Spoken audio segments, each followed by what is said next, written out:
Hello बच्चों, आज हम लोग पढ़ेंगे sexual reproduction and flowering plants. Flowering plants जो होते हैं इनका दूसरा नाम एक और है जिनको कहते हैं एंजियोस्पर्म्स। सारे प्लांट्स में फ्लावर नहीं होते, केवल एंजियोस्पर्म प्लांट्स में फ्लावर होते हैं। तो what is flower? Flower is reproductive organ of plant. Flower जो होते हैं वो रिप्रोडक्टिव ऑर्गन्स हैं।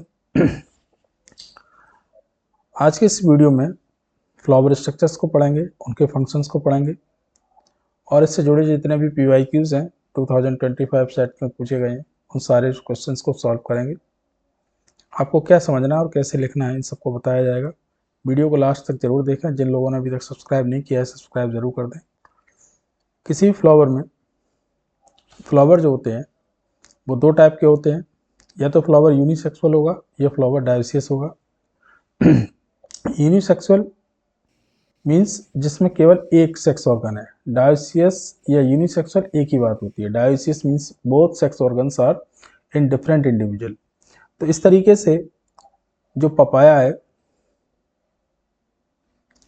और watermelon, these are the important, ये बहुत इंपॉर्टेंट वर्ड है, इन दोनों को याद रखना है। ये क्वेश्चन बहुत पूछा जाएगा कि कोई भी यूनिसेक्सुअल फ्लावर्स वाले प्लांट्स का नाम बताएं, तो आपको याद रखना है पपाया है और वाटरमेलन। बाइसेक्सुअल फ्लावर में आपके एग्जाम्पल दिए मस्टर्ड और हिबिस्कस। हम लोग जो स्ट्रक्चर्स पढ़ेंगे वो बाइसेक्सुअल फ्लावर की पढ़ेंगे, स्ट्रक्चर्स को समझेंगे। तो हमारे पास जो फ्लावर होता है उस फ्लावर में दो तरीके के सेक्स ऑर्गन्स होते हैं, एक होते हैं एसेंशियल और एक होते हैं नॉन एसेंशियल।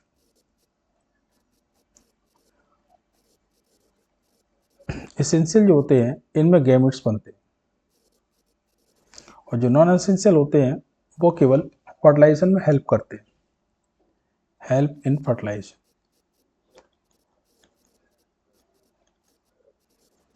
समझेंगे।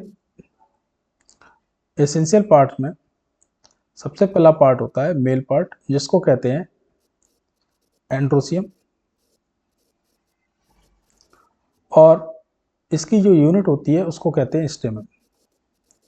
एक स्टेमन में दो पार्ट होते हैं, एक होता है एंथर, दूसरा पार्ट होता है फिलामेंट। एंथर वो पार्ट है जिसमें मेल गैमीट प्रोड्यूस होता है, और ये मेल गैमीट जिस स्ट्रक्चर में प्रोड्यूस होता है उसको कहते हैं पॉलन ग्रेन या माइक्रोस्पोर। केवल इतने की हेल्प से ही आप क्वेश्चन सॉल्व कर लेंगे। दूसरा जो पार्ट होता है जो एसेंशियल्स में आता है, उस दूसरे पार्ट को कहते हैं गायनोसियम। इसकी यूनिट होती है कार्पेल। इसका दूसरा नाम पेटल भी है, वो पिस्टिल भी है, PISTIL पिस्टिल। किसी भी पिस्टिल में इस तरीके की स्ट्रक्चर होती है।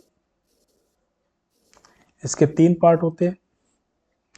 सबसे ऊपर का पार्ट कहलाता है स्टिग्मा, बीच का पार्ट कहलाता है स्टाइल और सबसे लास्ट का पार्ट कहलाता है ओवरी। तो गायनोसियम या कार्पेल, ये इनकी काउंट कई हो सकती है, इसकी भी काउंट कई हो सकती है। नॉन एसेंशियल जो पार्ट है जो हेल्प करते हैं, जिनको हम कहते हैं कैलिक्स और कोरोला, इनकी यूनिट होती है सेपल और इसकी यूनिट होती है पेटल। पेटल जो होते हैं वो कलर्ड होते हैं, इंसेक्ट को अपनी तरफ अट्रैक्ट करते हैं। सेपल जो होता है वो बड कंडीशन में प्रोटेक्ट करता है फ्लावर को। ये सेपल है। देखा होगा आपने, जब फ्लावर बड कंडीशन में होता है तो इसके ऊपर ग्रीन कलर की इस तरीके की लीफ लाइक स्ट्रक्चर्स लगी रहती हैं, जिनको हम सेपल कहते हैं। दूसरा पार्ट होता है पेटल, जो कलरफुल पार्ट है। जब फ्लावर ओपन होता है तो ये दिखाई देता है, इंसेक्ट को अपनी तरफ अट्रैक्ट करता है। तीसरा पार्ट होता है स्टेमन, जो कि मेल पार्ट है और इसके ऊपर से ये जो स्ट्रक्चर्स हैं ये कहलाती है एंथर और ये कहलाता है फिलामेंट, जो फ्लावर को, जो एंथर को नीचे फ्लावर के बेस पार्ट से जोड़ता है। एंथर में बहुत सारी येलोइश कलर की स्ट्रक्चर्स पाई जाती हैं। यहाँ पर इन स्ट्रक्चर्स को कहते हैं, बहुत सारी एक तरीके का पाउडर होता है जिसको पॉलन ग्रेन कहते हैं, पॉलन ग्रेन। ये स्ट्रक्चर जो दिख रही है आपको बीच में, ये this is called as stigma, और यहाँ से इसको नीचे जो सेरन पार्ट बना हुआ है that is called as ovary, और इनको बीच में जोड़ने वाला पार्ट होता है that is called as style. तो stigma, style, ovary, these are the part of pistil. Pistil is the female part of flower. Now come to the next topic. जैसे कि हमने बताया कि एंथर जो होता है उसके अंदर पॉलन ग्रैंड बनते हैं जिनको माइक्रोस्पोर कहते हैं। हर पॉलन ग्रैंड के बाहर एक एक्साइन होती है, एक इंटाइन होती है। एक्साइन मोटी होती है, काफ़ी हार्ड एक कंटेंट की बनी होती है जिसको स्पोरोपोलिन कहते हैं। इस पर कोई चीज़ असर नहीं करती, एसिड या बेस या फिर टेम्परेचर बहुत ज़्यादा, ये पॉलन ग्रैंड को वाइल्ड बनाए रखने में हेल्प करती है। इसमें कुछ जर्मपोर होते हैं जिनके थ्रू इंटाइन बाहर निकलती है पॉलन ट्यूब में। यहाँ इस पॉलन ट्यूब में ये स्ट्रक्चर जो बनी हुई है इसमें ही मेल गैमेट प्रोड्यूस होते हैं। ये सेल है, ये डिवाइड होकर 2 मेल गैमेट बनाती है। फीमेल सेक्स ऑर्गन जैसा ही बताया था, स्टिग्मा होता है, स्टाइल होता है और ओवरीज का पार्ट है। Stigma is the seat, stigma is the seat. ये कौन सी सीट है? Is the seat of pollen grand. जब पॉलन ग्रैंड जो आते हैं वो इसी के ऊपर आते हैं, पॉलन ग्रैंड जो आते हैं वो यहीं पर आते हैं, इस जगह पर, इसी जगह आकर सेटल होते हैं, इसलिए इसे रिसेप्टिव सीट कहते हैं। Style is the connective between the ovary and stigma. Ovary is the swollen part. After fertilisation this swollen part become converted to fruit. Ovary के अंदर बहुत सारे ऐसे स्ट्रक्चर्स होते हैं जिनको हम ओव्यूल कहते हैं। इनकी काउंट एक भी हो सकती है, एक से ज़्यादा भी हो सकती है। Ovule after fertilization become convert into seed. ये दोनों ही बहुत इंपॉर्टेंट है। After fertilization ovary become converted into fruit and ovule become converted into seed. Now next topic is pollination. What is pollination? Transfer of pollen gland from anther of stamen to stigma of ovary, stigma of carpel is called, यानी transfer of pollen gland from stamen to stigma of carpel is called as pollination. ये दो तरीके से होता है, एक होता है सेल्फ पॉलिनेशन और दूसरा होता है क्रॉस पॉलिनेशन। सेल्फ पॉलिनेशन ये है कि जब कोई किसी फ्लावर से, जैसे मान लीजिए ये फ्लावर है, इस फ्लावर में इसी फ्लावर के स्टेमन से पॉलन ग्रेन आ जाए तो ये सेल्फ पॉलिनेशन होगा। अगर कोई ऐसा प्लांट है जो बहुत सारे फ्लावर जिसमें है, मान लीजिए ये फ्लावर है, एक ये फ्लावर है, अगर इस जगह से भी स्टेमन, इस जगह से भी स्टेमन दूसरे फ्लावर पर आ रहे हैं तो भी इसको हम सेल्फ पॉलिनेशन ही कहेंगे। ये इम्पॉर्टेंट बात है, इसको याद रखना। कुछ बच्चे इसको गड़बड़ कराते हैं पेपर में। ये सेल्फ पॉलिनेशन ही है, इसको जीटेनोगेमी कहते हैं, ये ऑटोगेमी है, सिंपल। नेक्स्ट, अगर कोई सेकंड फ्लावर, कहीं और फ्लावर है कोई और मान लीजिए ये फ्लावर इस तरीके से कहीं और है, इसकी ये स्टिग्मा है, अगर यहाँ से स्टेमन किसी भी मीडियम से, विंड से, बीज से या किसी और तरीके से जाता है और दूसरे स्टिग्मा पर पहुंच जाता है किसी दूसरे फ्लावर में, ये प्लांट ए है और ये प्लांट बी है, तो इसको कहेंगे हम cross pollination. Cross pollination, simple. अब ये क्रॉस पॉलिनेशन होते हैं, इसके कई मीन्स होते हैं, कई तरीके होते हैं। जैसे विंड, अगर ये हवा से हो रहा है तो ये कहलाएगा एनीमोफिली। कभी कभी इस तरीके के क्वेश्चन पूछ लेते हैं, आपके कोर्स में नहीं है लेकिन फिर भी। अगर ये वाटर से हो रहा है तो कहलाएगा हाइड्रोफिली। अगर इसमें कोई एनिमल है तो इसको कहेंगे जूफिली। ये जूफिली कई टाइप की होती है, इंसेक्ट से हो सकती है, इंसेक्ट है तो इसको कहेंगे एंटोमोफिली। अगर बर्ड है तो कहेंगे ornithophily.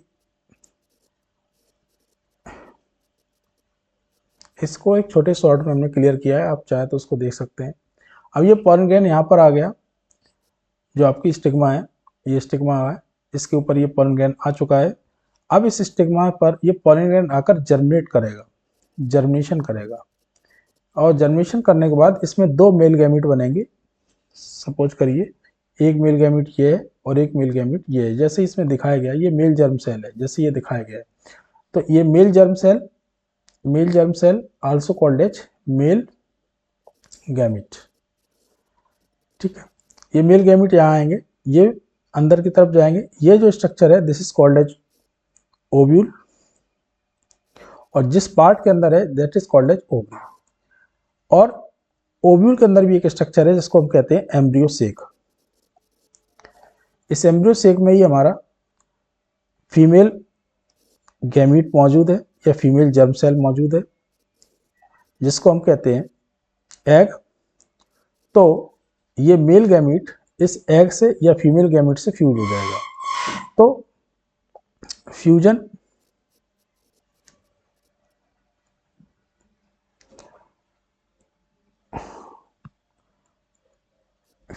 Of male gamete with female gamete to form zygote is called fertilization। इसकी डेफिनेशन पूछी जाती है, आपको यही डेफिनेशन लिखनी है।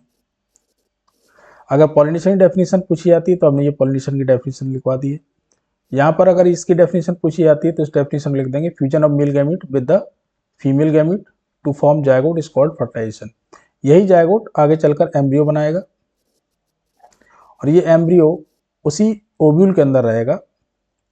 ओव्यूल आफ्टर फर्टिलाइजेशन यानी कि post fertilization changes. Post fertilization यानी फर्टिलाइजेशन के बाद क्या होगा? फर्टिलाइजेशन के बाद आपको याद रखना है कि जो ओवरी है वो रैप्ड हो जाएगी, रैपेंड हो जाएगी, और ovary become convert into fruit. और जो ओव्यूल है it become convert into seed, और इसी सीड के अंदर हमारा एम्ब्रियो होता है। यही एम्ब्रियो, ये स्ट्रक्चर दिखाई गई होगी आप लोगों ने, आपने देखी होगी, हम इसको और क्लियर कर दे रहे हैं।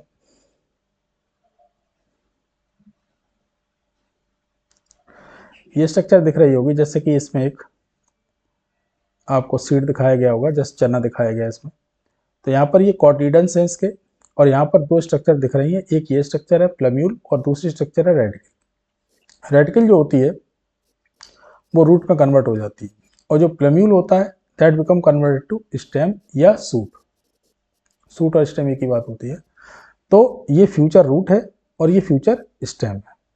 तो ये हमारा एम्ब्रियो है जो ये स्ट्रक्चर बीच में दिख रही है।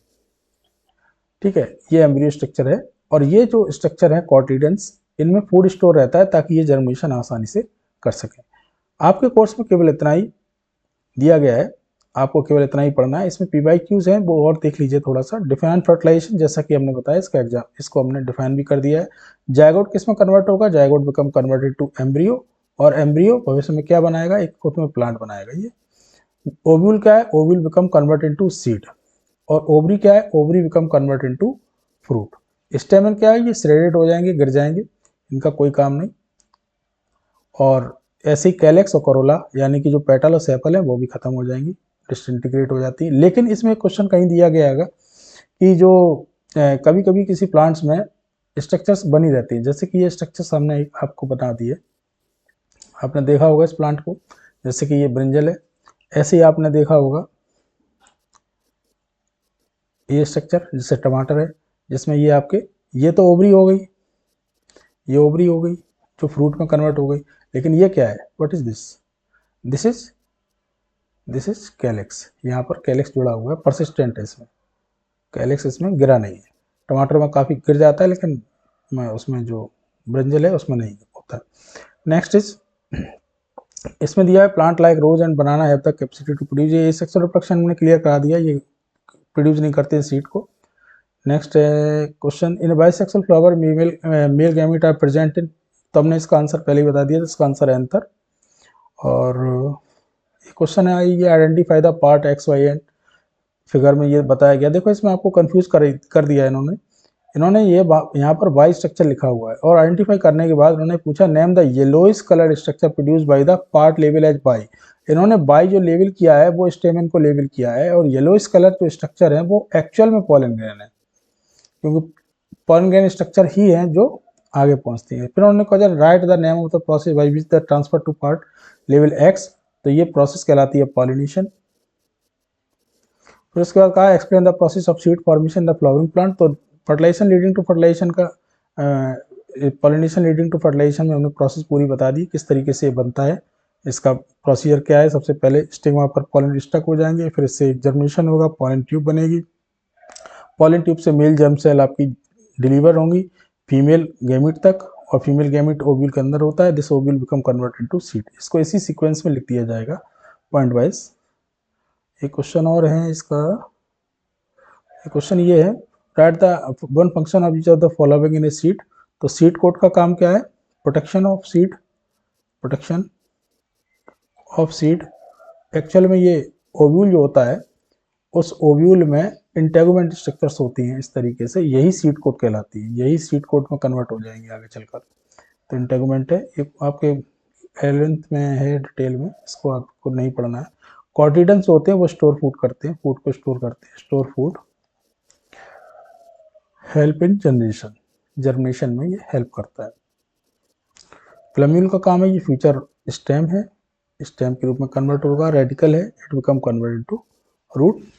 सो दिस इज ऑल आपके जो टॉपिक दिए गए। इसके बाद जो है रिप्रोडक्शन इन ह्यूमंस में पढ़ेंगे, तो इस चैप्टर को अच्छी तरीके से तैयार कर लें। जिन लोगों ने अभी तक चैनल को सब्सक्राइब नहीं किया, सब्सक्राइब कर दें, शेयर कर दें और बेल आइकन को दबा दें, जिससे आपके पास लगातार नोटिफिकेशन आते रहें और आप इससे जुड़े हुए जितने भी पीवाईक्यूज हैं उनको कर सकें। और आपको बोर्ड में अगर अच्छे एग्जाम लाना है तो जितने भी टॉपिक्स को हम क्लियर करा रहे हैं सारे क्लियर्स करते रहें। अगर आप कुछ नहीं कर सकते तो जो फ्लो चार्ट हम बना रहे हैं, फ्लो चार्ट को स्टडी करें, लास्ट टाइम पे आपकी बहुत हेल्प करने वाले हैं। Thank you very much for watching.